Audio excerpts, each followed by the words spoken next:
Olá, hoje nós vamos falar sobre previdência social e aposentadoria. Isso é muito importante, porque ou você é aposentado ou você será aposentado. Muitas vezes nós pensamos, olha, isso vai acontecer daqui a 5 anos, 8 anos, 10 anos. Não está na hora, está sim. Porque você vai precisar ter uma atuação política para que a sua aposentadoria seja melhor. O Brasil fez duas reformas que encaminham uma situação muito complicada para as futuras gerações de aposentados. Nós estamos contratando uma geração de idosos com muitos problemas, muita pobreza nas próximas décadas. E por quê? Porque o Brasil fez duas reformas que se completam: reforma trabalhista e reforma da Previdência. E as duas pioraram a situação de um mercado de trabalho que já não era bom. O Brasil é um país muito desigual, de renda baixa. Portanto, se a renda do trabalho é baixa, a aposentadoria em geral é baixa. Mas tudo isso piorou. Piorou por quê? Primeiro, nós tivemos uma reforma trabalhista que precarizou o mercado de trabalho. Menos pessoas com carteira assinada, o trabalho precarizado com a invenção de um trabalho intermitente que vai contra a consolidação das leis do trabalho, mas isso quer dizer o seguinte: você pode contratar alguém por 2 horas, 3 horas, trabalhando 2 ou 3 dias na semana e não mais nos 30 dias. Isso faz com que a contribuição para a Previdência, ainda mais com esse enorme contingente de desempregados e subempregados, a contribuição para a Previdência caiu. Os salários estão menores. Salários menores fazem com que no futuro a sua aposentadoria também seja menor. Então já temos esse quadro de piora do quadro de emprego e também da lei trabalhista.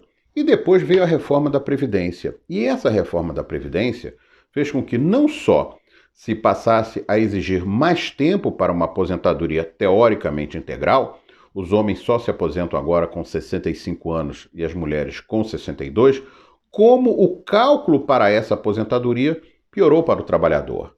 E eu explico. Antes, a aposentadoria era calculada pela média das contribuições a partir de 1994, porque 94 a implantação do real, portanto, uma moeda única de lá para cá, fica mais fácil o cálculo.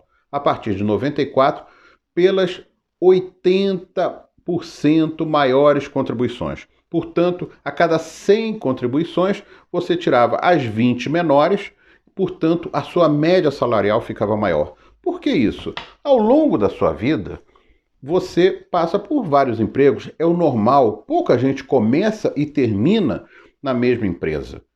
Isso você também tem salários diferentes. Em geral, quanto mais novo, você vai subindo na profissão, você tem salários menores e termina com salários maiores, em geral. Quando você tira esses salários menores, os 20% menores, a sua média salarial aumenta. Então, portanto, esse era o cálculo da sua aposentadoria. Claro, se você quiser se aposentar antes da idade mínima, que era 65 e 60 anos, você entrava naquele fator previdenciário. Mas a base de cálculo era a média das 80% maiores contribuições. E o que mudou com a reforma da Previdência? Um dos pontos foi que, a partir de agora, entram todas as contribuições, não desaparecem as menores. Portanto, a sua média salarial será menor. Se entram menores contribuições, a média cai. Portanto, a sua aposentadoria no final será menor. Esse é um ponto muito grave. Você, por mais que você tenha feito contribuições agora na reta final, vão entrar aquelas lá de 20 anos atrás, de 22 anos atrás, que foram menores. Isso diminui a sua média. Portanto, nós teremos aposentados com aposentadorias menores no futuro. Muito bem. Qual o outro ponto? Um outro ponto gravíssimo dessa reforma da Previdência é a situação da pensão por morte. O viúvo ou a viúva vai passar a receber bem menos do que recebia. O que acontecia? Vamos imaginar que, normalmente, você fica viúvo ou fica viúva já a partir de uma certa idade. É o normal. Muitas vezes o seu companheiro ou a sua companheira já eram aposentados. O que acontecia? Alguém tinha uma aposentadoria de R$ 3.000, outro tinha uma aposentadoria de R$ 2.000, você passava a ter uma pensão de R$ 5.000. Pronto, era a sua pensão para terminar bem os seus dias e para administrar isso até que você deixasse a vida. Agora não. Agora você tem um desconto em relação a isso. E como as aposentadorias brasileiras em geral são baixas, eu falo aposentadorias acima do salário mínimo, porque a Constituição, ainda bem, não permite pagamentos abaixo do salário mínimo. O que acontece hoje? Se o segurado já é aposentado, ele vai deixar uma pensão no valor de 50% mais 10% por dependente. Vamos imaginar que só exista a viúva ou viúvo. Você tinha essa aposentadoria de R$3.000, 50% mais 10% de um dependente, que seria essa viúva ou viúvo, 60%, portanto, de 3.000 cai para R$1.800 a pensão. Exatamente no período da vida que você mais gasta com remédios, que você, em geral, não tem saúde e nem espaço no mercado de trabalho para conseguir uma outra ocupação. Se você, por acaso, ainda não é aposentado, o seu viúvo ou a sua viúva vão ter ainda mais dificuldade. Por quê? Vamos imaginar que você tivesse contribuído com 25 anos de serviço, de contribuição. Tivesse 25 anos de contribuição. A lei agora diz que você tem 50% mais 2% por ano acima de 20 anos de contribuição. 25 anos, 5 anos vezes 2, 10, 60%. Mas você não era aposentado, então você não tinha aposentadoria, você tinha a expectativa da aposentadoria. Num salário de R$3.000, essa expectativa neste momento, aos 25 anos, seria de R$2.100. Não, mas não é isso que a sua viúva ou seu viúvo vão receber. Vão receber, na verdade, 60% disso, portanto, R$1.260. Imagine que você tinha um salário de R$3.000, uma média salarial de R$3.000, faltava tempo para aposentar, você morreu, a sua viúva ou seu viúvo não terão os R$3.000, teriam já 2.100, porque você não estava plenamente aposentado ainda, você estava na expectativa. Mas não terá 2.100, terá R$1.260. O que significa que no final da vida, toda essa geração que ainda vai se aposentar, a partir de agora, nesses próximos anos, terá rendas menores do que vinham sendo pagas no passado recente. E isso foi aprovado, primeiro, com todo o apoio da mídia, segundo, com aquele discurso de sempre, de que não há dinheiro, o que não é verdade, será assunto para outros programas, mas um país que emite a sua própria moeda, como o Brasil, não quebra. A verdade é essa, não quebra. As teorias neoliberais, que voltaram com força nos anos 80 e aqui no Brasil a partir dos anos 90, faz esse engessamento do orçamento de forma a que sempre seja o corte aonde você tem mais necessidade, na saúde, na educação, na aposentadoria. Mas isso é uma outra discussão.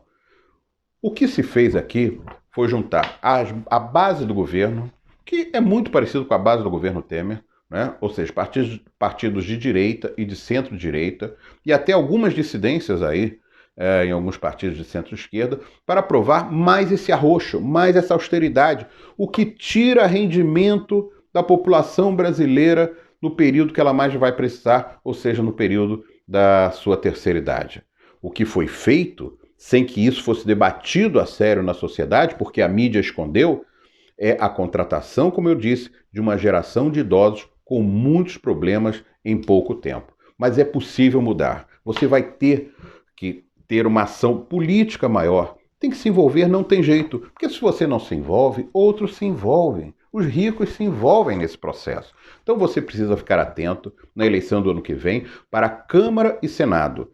Você precisa votar. São diferentes legendas geralmente que vão da centro-esquerda à esquerda, que tem parlamentares que têm disposição de enfrentar o mercado financeiro, enfrentar essa realidade e voltar minimamente alguns pontos.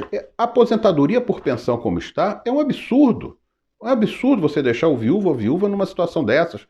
Você exigir que você tenha a média das contribuições das menores às maiores também é outro absurdo. Tirar as 20% menores não tem problema nenhum, você aumenta um pouquinho a renda e essa renda se transforma em benefício para o comércio, benefício para a sustentação do país e não dentro do mercado financeiro. Então, portanto, a partir do ano que vem você tem dois trabalhos. Primeiro, ser consciente que você não pode jogar o seu voto fora, principalmente Câmara e Senado. Ali as leis são debatidas, ali muitas vezes se atuam os ricos e o mercado financeiro em benefício próprio contra a população. Segundo, exigir que os partidos progressistas deem atenção a essa eleição. Há muita concentração para a presidência da República, o que é claro, é ali que você muda o rumo econômico de um país, mas muitas vezes se disputa, os partidos lançam diversos candidatos para governo do Estado, para vice-governador, gastam nomes importantes que estariam bem na Câmara e no Senado, nessas eleições muitas vezes sem união e sem chance. É preciso que você, como eleitor, exija que os partidos se entendam em nível estadual e também em nível municipal e lancem os melhores quadros para a Câmara dos Deputados, principalmente para a Câmara. Ali é a batalha decisiva, ali é onde estão os lobbies dos planos de saúde, da educação privada, da saúde privada, das mineradoras. Portanto, a sua aposentadoria pode melhorar. Esse retrocesso que foi feito na legislação trabalhista e na legislação previdenciária pode voltar para uma situação melhor, pelo menos uma situação anterior. Exija isso. Participe. Tenha a convicção de que você precisa atuar neste momento. É o seu futuro, é o futuro da sua aposentadoria. Eu agradeço muito a sua audiência aqui. Se você quiser, nós temos outros detalhes, outras propostas no livro Como Enfrentar a Direita no Brasil, que está à venda na Amazon. Eu volto ao longo da semana com outros dados da atualidade brasileira.